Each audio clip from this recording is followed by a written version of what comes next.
Welcome back. हुकूमत बलूचिस्तान ने कोयटा में सिक्योरिटी खदशात के पेश नज़र दफ़ा 144 नाफिज कर दी। मोटरसाइकिल की डबल सवारी पर 22 दिसंबर तक पाबंदी आयद रहेगी। महकमा दाखिला के मुताबिक कोयटा में तेज़ाब और धमाका खेज मवाद की नकलो हमल में भी ममनू करार दे दिया गया है। पुलिस, लेवीज़ और FC को इन अहकामात पर सख्ती से अमल दरामद कराने की हिदायत की गई है।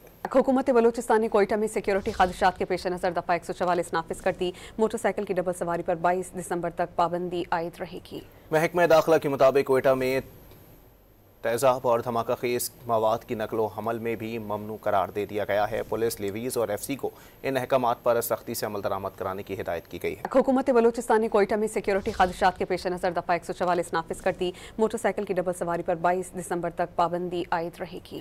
महकमा दाखिला के मुताबिक कोयटा में तेज़ाब और धमाका खेज मवाद की नकलो हमल में भी ममनू करार दे दिया गया है। पुलिस, लेवीज़ और FC को इन अहकामात पर सख्ती से अमल दरामद कराने की हिदायत की गई है। पुलिस, लेवीज़ और FC को इन अहकामात पर सख्ती से अमल दरामद कराने की हिदायत की गई है।